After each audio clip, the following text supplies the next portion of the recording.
Hello viewers, আমরা অনুবাদের উপরে ভিডিও দিয়েছিলাম ইংলিশ টু বেঙ্গলি। আপনারা সবাই অনেক লাইক করেছেন সেই ভিডিওটি এবং আপনারা অনেকে রিকোয়েস্ট করেছেন যে আরও একটি ভিডিও এরকম দেওয়া যায় কিনা। এটা সিরিজ ভিডিও দেওয়ার জন্য অনেকে রিকোয়েস্ট করেছেন। তো আপনাদের সেই কথায় আজকে কিন্তু আমরা চলে এসেছি। আজকে আমরা ভিডিও করছি সেই অনুবাদের উপরই আরেকটি ভিডিও। তো আজকে যে প্রসেসটা আমি ফলো করব সেটা কিন্তু আমি অলরেডি এর আগের ক্লাসে আমরা বর্ণনা করেছি, যার ফলে আমি আর আজকে বর্ণনায় যাব না, আমি সরাসরি অনুবাদে চলে যাব। আপনারা যারা সেই প্রসেসটা সম্পর্কে অলরেডি অবগত নন তারা প্লিজ আমার আগের ভিডিওটা যদি দেখে আসেন, আপনাদের জন্য সুবিধা হবে। তো ঠিক আছে, আমরা তাহলে শুরু করতে চাই ভিউয়ার্স। তবে শুরু করার আগে একটি কথা অবশ্যই বলতে হবে, আমাদের এই অনুবাদের ভিডিওটি আপনাদের যেহেতু ভালো লেগেছে আপনারা সাবস্ক্রাইব করতে কিন্তু ভুলবেন না। আমরা আরো আপনাদের রিকোয়েস্ট অনুযায়ী যে যে জায়গাটাতে আপনাদের প্রবলেম, ব্যাংক জব বা বিসিএস আপনারা যেখানে যেখানে প্রবলেমগুলো ফেস করেন ইংলিশে বা ম্যাথে আমাকে জানাবেন, আমি সেখান থেকে ভিডিও দেওয়ার চেষ্টা করব। ওকে, তাহলে আমরা শুরু করছি। দেখুন, আমরা সেই আগের দিনের মতোই আরো একটি বড় সেন্টেন্স নিয়ে এসেছি এবং এই সেন্টেন্সটি আগের দিনের থেকেও একটু বড়। আপনারা বড় সেন্টেন্স নিয়ে বেশি ভয় পান সবাই, যে বড় সেন্টেন্সের অনুবাদ কিভাবে করব। বিসিএস এ তো আমার বড় বড় সেন্টেন্স আসে, ব্যাংক জবে তো আমার বড় বড় ইংলিশ সেন্টেন্স আসে, সেগুলো আমার অনুবাদ করতে হয়। তাহলে আমি সেটা কিভাবে করব, সেই জিনিসটা আমি দেখাচ্ছি। আমাদের সেই প্রসেস অনুযায়ী প্রথম রুলটা কি ছিল? প্রথম রুলটা ছিল পুরো সেন্টেন্সের মধ্যে আমরা সেই গ্লু যেটাকে বলছিলাম, সুপার গ্লু। সুপার গ্লু কোনগুলো ছিল? কনজাংশন। কনজাংশন হচ্ছে সেন্টেন্সকে, ছোট ছোট সেন্টেন্সকে, বাক্যাংশকে আরেকটি বাক্যাংশের সাথে যুক্ত করে বড় একটি সেন্টেন্স তৈরি করে, যার ফলে আমরা এখান থেকে সেই কনজাংশন গুলো খুঁজে নেই। ওকে, আগের দিনের মধ্যে আর কিছু নতুন কিছু না। তাহলে আমরা দেখি, the right use of lighting can help you tell your story. And আছে, অ্যান্ড আমাদের একটা বহুল প্রচলিত একটা কনজাংশন। তো আমরা এই জায়গাটাতে তাহলে সেন্টেন্সটাকে ভাগ করব, যে এখানে আমি একটি কনজাংশন পেয়ে গেলাম। তাহলে কনজাংশনের জায়গাগুলো হচ্ছে জয়েন্ট, যেখানে সেন্টেন্স আরেকটি সেন্টেন্সের সাথে যুক্ত হয়েছে, একটি পেলাম। Okay, it can even make the difference between a photo and something more special. আচ্ছা, এখানে দেখুন আরেকটি অ্যান্ড আছে, তাহলে আমি আবার এখানে ভেঙে দিলাম সেন্টেন্সটাকে। ওকে, তাহলে আমার দুইটা কনজাংশন ফাইন্ড আউট করলাম এবং সেই জায়গাগুলোতে আমি সেন্টেন্সগুলোকে ভেঙে দিলাম। এগুলোকে আমরা পরে অনুবাদ করব। ওকে, সামথিং মোর স্পেশাল দেন স্পেশাল সিন্স। সিন্স আছে একটা, সিন্সও একটি ওয়েল নোন কনজাংশন, যার ফলে আমরা সেই জায়গাটাতে আবার ভেঙে দিলাম বাক্যটাকে। Okay, photography is basically writing with light story telling in its purest most simplistic form. তাহলে আর কোনো কনজাংশন দেখতে পাচ্ছি আমরা নেই। তাহলে কয়টি কনজাংশন পেলাম? এখানে একটি পেলাম, এখানে একটি পেলাম, এটাও সেই অ্যান্ড এবং হচ্ছে সিন্স পেলাম, অর্থাৎ তিনটি কনজাংশন পেলাম। আপনারা আগের ভিডিওটি দেখলে ক্লিয়ার হয়ে যাবে। আপনারা যারা এখানে বুঝতে পারছেন না তারা একটু আগের ভিডিওটি দেখে আসবেন, তা ওখানে আমি প্রসেসটা বর্ণনা করেছি। আজকে শর্টে দেখিয়ে দিব কিভাবে অনুবাদটা করতে হবে। তো দেখুন, প্রথম রুলটা মানে প্রথম যে প্রসেসটা, স্টেপটা আমাদের শেষ, সেটা হচ্ছে আমরা কনজাংশনগুলো সহজভাবে ফাইন্ড আউট করেছি সেন্টেন্সে। আমরা বুঝতে পেরেছি যে এই জায়গায় সেন্টেন্সটা হয়তো যুক্ত হয়ে বড় হয়েছে। ওকে, আমরা গ্লুগুলোকে যেহেতু খুঁজে ফেলেছি, এখন আমাদের কাজ হচ্ছে এগুলো আদৌ গ্লু কিনা, অর্থাৎ এটা কি কনজাংশন হিসেবে বাক্যাংশকে যুক্ত করেছে নাকি আসলে সিরিজ অফ ওয়ার্ডকে যুক্ত করেছে। কখনো কখনো আমরা বলেছি কনজাংশনগুলো সিরিজ অফ ওয়ার্ডকে যুক্ত করে, যেমন হচ্ছে I love Apple, blueberry and oranges. এই যে এখানে অ্যাপেল ব্লুবেরির সাথে অরেঞ্জকে যুক্ত করলো, অ্যান্ড দেখুন কনজাংশনটা যুক্ত করেছে। এখানে কিন্তু সে দুটি বাক্যাংশকে যুক্ত করেনি, যুক্ত করেছে সিরিজ অফ ওয়ার্ডকে। দ্যাটস ওয়াই এখানে এই জায়গায় কনজাংশন খুঁজে কিন্তু আমার লাভ হবে না, কারণ আমি খুঁজতে চাচ্ছি যে বাক্যাংশগুলোকে কোথায় যুক্ত করা হয়েছে। তো সেকেন্ড স্টেপে আমরা সেই কাজটি করব, আমরা দেখব যে কনজাংশন কি আসলে বাক্যাংশকে যুক্ত করেছে নাকি সিরিজ অফ ওয়ার্ডকে যুক্ত করেছে। এটা হচ্ছে আমাদের সেকেন্ড স্টেপ। ওকে, সেকেন্ড স্টেপে কিভাবে সেটা করব? আমরা বলেছিলাম যে আমরা প্রতিটি বাক্যাংশ প্রথম স্টেপে যেটাকে আলাদা করেছি সেগুলোর মধ্যে সাবজেক্ট আর ভার্ব খুঁজবো। যদি সাবজেক্ট এবং ভার্ব পেয়ে যাই প্রতিটি বাক্যাংশে, তাহলে ওটা একটি সফল বাক্যাংশ হিসেবে চিহ্নিত করব। আদারওয়াইজ আমরা সেটাকে মূল সেন্টেন্সের সাথে ব্লেন্ড করে দিব, এক করে দিব। ওকে, আমরা দেখি প্রথমটিতে, the right use of lighting can help you tell your story. এখানে দেখুন the right use of lighting subject, can help you tell. আচ্ছা, ক্যান হেল্প ইউ, এই যে আমার ভার্ব কিন্তু এখানে আছে, ক্যান হেল্প, তাই না? তাহলে এইটা আমার সফল একটি বাক্যাংশ, প্রথমটা আমার হয়ে গেল, এটা একটি বাক্যাংশ হিসাবে স্বীকৃতি পেয়ে গেল। ওকে, ফাইন। এবার দেখি অ্যান্ড, তাহলে হচ্ছে এই বাক্যাংশটিকে অন্যটি থেকে আলাদা করেছে সফলভাবে। তাহলে ওকে আছে, এই পার্টটিকে দেখি, it can even make the difference between a photo. It আছে, একটা সাবজেক্ট আছে, ক্যান আছে, ক্যান ইভেন মেক, এই যে আপনার ভার্ব আছে, তাহলে এটিও একটি সফল বাক্যাংশ, কোনো প্রবলেম নেই। এবার দেখি এই অ্যান্ডটি কি ব্যাপার, and between a photo and something more special. এবার দেখুন এই যে এখানে একটি বাক্যাংশ, এতটুকু অংশের কথা বলছি, এখানে কিন্তু আপনার কোনো ভার্ব নেই, এইটুক পার্টে কোনো ভার্ব নেই।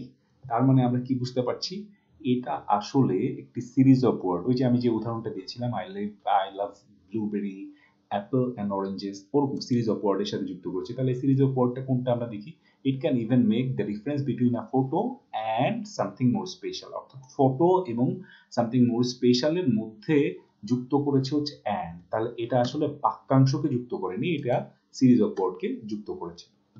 ওকে, তাহলে এইটাকে আমি উঠিয়ে দিলাম, এটা একটি পুরোপুরি সম্পূর্ণ একটি বাক্যাংশ। এখানে আসলে আমরা এই অ্যান্ড কোনো বাক্যাংশকে যুক্ত করিনি, তাহলে এটি পুরোটা মিলে আরেকটি বাক্যাংশ, এটাকে আমরা রেড মার্ক করে দিই, আর সামনেরটাকে মার্ক করে দিই হচ্ছে ব্লু মার্ক করে দিই, তাহলে বুঝতে সুবিধা হবে। আমাদের দুটি হয়ে গেল বাক্যাংশ। এবার দেখি পরের পার্টটা, সিন্স দিয়ে যুক্ত, এটাও আসলে কি সিরিজ অফ ওয়ার্ডকে যুক্ত করেছে নাকি বাক্যাংশকে যুক্ত করেছে। Photography is basically writing with light storytelling in its purest most simplistic form. এখানে দেখুন ফটোগ্রাফি ইজ, এখানে ফটোগ্রাফি সাবজেক্ট ইজ আছে, বেসিক্যালি আচ্ছা, তাহলে সাবজেক্ট ভার্ব দুটোই আছে, তাহলে এখানে আর প্রবলেম নেই, এটাও তাহলে একটি সফল বাক্যাংশ। এখন দেখুন, তার মানে আমরা কয়টি কনজাংশন পেলাম, এখানে দুটি, এখানে একটি, এখানে একটি। এরা টোটাল কয়টি বাক্যাংশকে যুক্ত করেছে, তিনটি, অর্থাৎ কনজাংশন যে কয়টি থাকবে তার থেকে একটি বাক্যাংশ বেশি থাকবে সবসময়।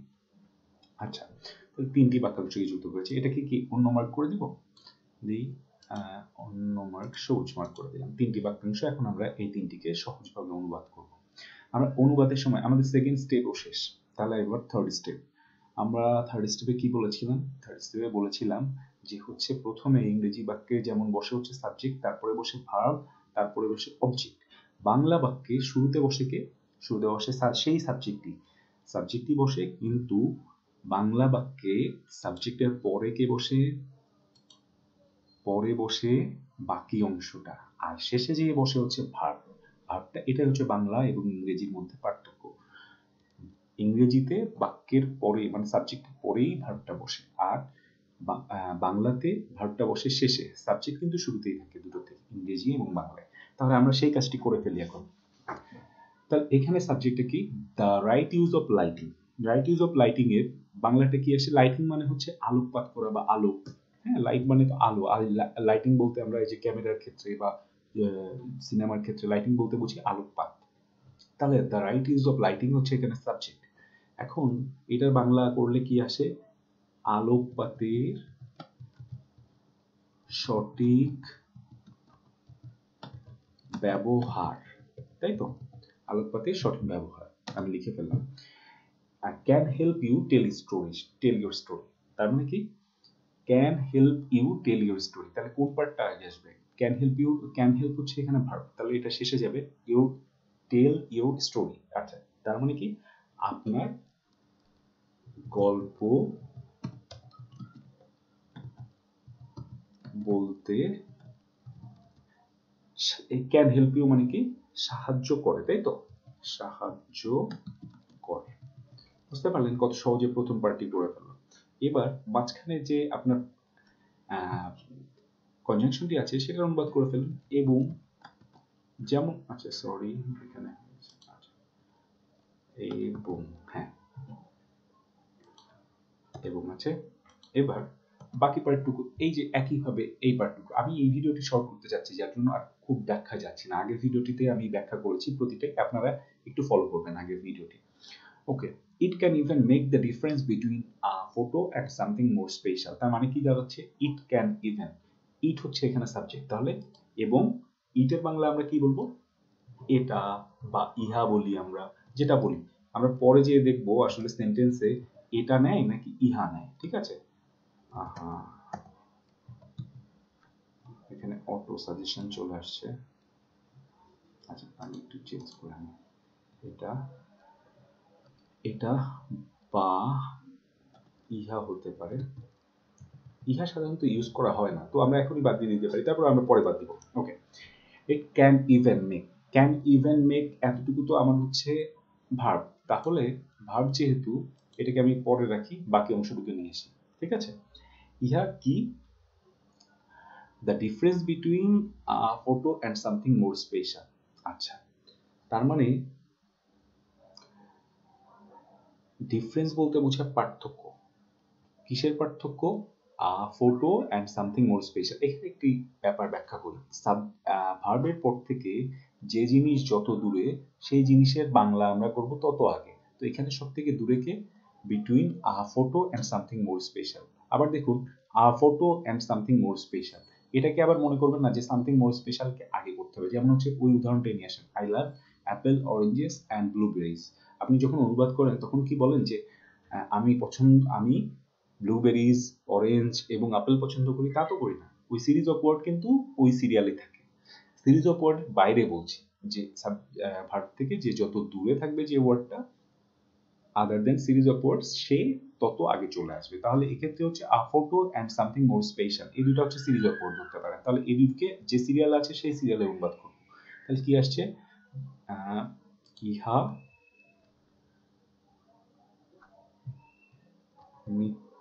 ইহা আচ্ছা সরি, এখানে আপনার একটা পার্ট ছিল ইংলিশ, আমি সেটা ভুলে লিখিনি, সেটা হচ্ছে every day photo, everyday photo, আরটা সামনে যাবে, বিটুইন এভরিডে ফটো, সরি, হ্যাঁ আমি এখন খেয়াল করলাম।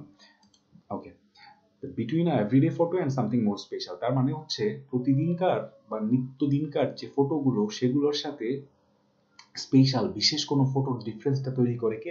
আলোটা, ইহা। তাহলে আমি কি লিখবো? প্রতিদিনকার বা নিত্যকার, ইহা প্রতিদিনকার বা নিত্যকার লিখি, নিত্যটা সুন্দর লাগছে, নিত্যকার ছবি, এভরিডে ফটো মানে নিত্যকার ছবির, আর ডিফারেন্স বিটুইন মানে হচ্ছে ছবির সাথে বিশেষ সামথিং মোর স্পেশাল, তার মানে হচ্ছে বিশেষ কোনো ছবির পার্থক্য। আমার এখানে ওই যে রেফটা হয় না, যার জন্য আমি একটু এভাবে লিখি, পার্থক্য, আপনারা একটু বুঝে নেবেন। হ্যাঁ, সাথে বিশেষ কোনো ছবির পার্থক্য, ইট ক্যান ইভেন মেক, এইবার হচ্ছে ইয়া চলে আসবে, ভার্বটা চলে আসবে, পার্থক্য ক্যান ইভেন মেক, তৈরি করতে পারে। আচ্ছা, বাংলায় লেখার সময় তৈরি করতে পারে, দেখুন তো এটা শুনতে ভালো লাগে নাকি হচ্ছে ইহা নিত্যকার ছবির সাথে বিশেষ কোনো ছবির পার্থক্য তৈরি করে, এটা শুনতে ভালো লাগে? দুইটা মিনিং কিন্তু একই, দুইটা ভাষার মধ্যে করছি, তো আমরা ট্রান্সলেশন করার সময় যেটা শুনতে ভালো লাগবে, হ্যাঁ, আমরা টেন্স চেঞ্জ না করে যেটা শুনতে ভালো লাগবে সেটাই কিন্তু ইউজ করব। একবারে আক্ষরিকভাবে তৈরি করতে হবে তা কিন্তু না, তাহলে আপনার অনুবাদটা খুব ব্যাড, খুব বাজে শোনাবে। তৈরি করে, ওকে। তাহলে এটা নিত্যকার ছবির সাথে বিশেষ কোনো ছবির পার্থক্য তৈরি করে। তাহলে দেখুন ইহার থেকে এটাটা ভালো শোনাচ্ছে, যেমন জন্য ইহাটা বাদ দিয়ে দিলাম, নিত্যকার ছবির সাথে বিশেষ কোনো ছবির পার্থক্য তৈরি করে। ফাইন। সিন্স আছে, সিন্স মানে কি আমরা জানি, যেহেতু, যেহেতু, ওকে, যেহেতু লিখে দিলাম। Photography is basically writing with light, এটা তো খুব সোজা, ফটোগ্রাফি হচ্ছে এখানে সাবজেক্ট, ফটোগ্রাফি মানে কি জানি আমরা, ফটোগ্রাফি মানে হচ্ছে ছবি তোলা, যেহেতু ছবি তোলা, ইজ আছে, ইজ তো এখানে অক্সিলারি ভার্ব, মাঝে মাঝে ইজ এর ব্যবহার হয়, মাঝে মাঝে হয় না, মানে বাংলায় আসলে অক্সিলারি ভার্বের ব্যবহার সবসময় যে হয় তা না। যেমন he is a good boy, আমরা কি বলি? সে ভালো ছেলে হয়, তা তো বলি না, বলি সে ভালো ছেলে। তো আমরা দেখবো যে পরবর্তীতে ইজ এর ব্যবহার লাগে নাকি লাগে না, শেষে এসে দেখবো। ওকে, তো যেহেতু ছবি তোলা, basically writing with light, story telling in it's purity, purest most simplistic form. তাহলে বলেছি ভার্ব থেকে যে যত দূরে। আচ্ছা, তাহলে ভার্ব থেকে দেখুন কে দূরে আছে? বেসিক্যালি রাইটিং উইথ লাইট, এই লাইটটা দূরে আছে। তারপরে যেটা আছে স্টোরি টেলিং, এটা হচ্ছে সিরিজ অফ ওয়ার্ড, অর্থাৎ writing with light, story telling in its purest most simplistic form, এরা দুইটা হচ্ছে সিরিজ অফ ওয়ার্ডস। যার ফলে লাইটটা দূরে আছে, তো লাইটটাকে শুরুতে নিচ্ছি। দেখুন, যেহেতু ছবি তোলা আলোর, লাইট মানে আলোর, উইথ আছে তো আলোর সাহায্যে, মানে উইথ মানে তো এখানে সাহায্য হবে, ওই যে বললাম যে ভাবার্থে করতে হবে। উইথ মানে আপনি বলবেন আলোর সাথে, হ্যাঁ, আলোর সাহায্যে লেখা। আচ্ছা, যেহেতু ছবি তোলা আলোর সাহায্যে লেখা। আচ্ছা এখানে দেখুন, এখানে যদি ইজের অর্থটা আমি আগে বলে দিই যে ছবি তোলা হলো, হ্যাঁ, হলো হলে ভালো হয়। দেখুন তো, হলো আলোর সাহায্যে লেখা। এখন একটু শুনতে ভালো শোনাচ্ছে না? আমরা তো বাংলা এইভাবেই ব্যবহার করি, তাই না? তাহলে আমি এখানে ইজের অর্থটা ব্যবহার করলাম। ছবি তোলা হলো আলোর সাহায্যে লেখা। আর কি? Story telling in its purest most simplistic form. তাহলে সেই একই জিনিস লাস্টের দিকে যেটা আছে সেটা আমরা বলবো purest most simplistic form. Purest মানে কি? পিওরেস্ট মানে হচ্ছে শুদ্ধতম, পিওরেস্ট মানে হচ্ছে হ্যাঁ শুদ্ধতম, আর মোস্ট সিম্পলিস্টিক ফর্ম মানে হচ্ছে সহজতম উপায়। তাহলে লেখা, ছবি তোলার আলোর সাহায্যে লেখা, কমা দিয়ে দিলাম,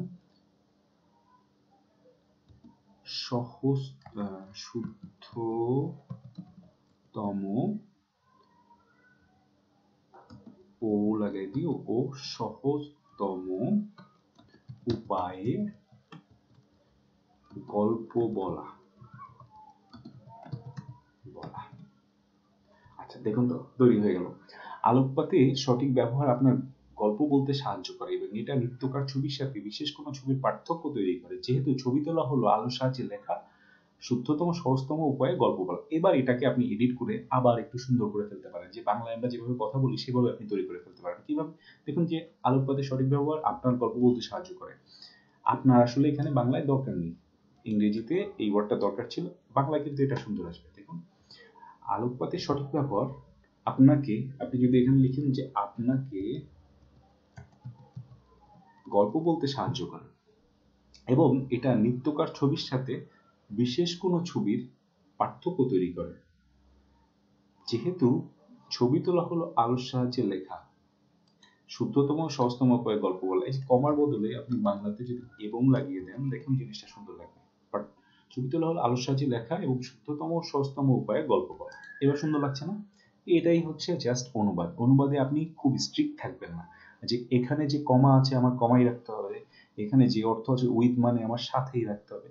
আপনি সুন্দরভাবে জাস্ট ইংরেজি এবং বাংলা মনে রাখবেন, দুটি ভাষা, দুটি ভাষা বিভিন্ন ব্যবহার বিধি, বিভিন্ন জায়গায় ওয়ার্ড একই অর্থের বিভিন্ন বাংলা তৈরি হয়। তো আপনার সঠিকভাবে ওই লাইনটির সাথে যে বাংলাটি যাচ্ছে সেটি পিক করবেন আপনি, এবং আপনার কিছু স্বল্প জায়গায় এডিট করার ক্ষমতা কিন্তু আছেই। হ্যাঁ, এটা আপনার উপরে ইমপ্লিসিট আপনাকে দিয়ে দেওয়া হয়েছে। আপনি সুন্দরভাবে বাংলায় যেটা আসে সেটাই কিন্তু ব্যবহার করবেন। তো এটাই ছিল আজকের সেই আগের ট্রান্সলেশনের ধারাবাহিকতায় আজকের ভিডিওটি। আশা করি এই ভিডিওটি আপনাদের ভালো লাগবে এবং কোনো জায়গায় যদি আপনাদের বুঝতে সামান্যতম অস্পষ্টতাও থাকে আমাকে কোশ্চেন করুন, আমি আপনাদেরকে স্বল্পতম সময়ে অ্যান্সার দিয়ে দিব। তো ভিউয়ার্স, সাবস্ক্রাইব করতে ভুলবেন না, লাইক দিয়ে আমাদেরকে উৎসাহিত করুন, তাহলে আমরা আপনাদেরকে আবারও ট্রান্সলেশনের উপরে বা অন্য কোনো টপিক নিয়ে নিশ্চয়ই ভিডিও দিব। Thank you viewers.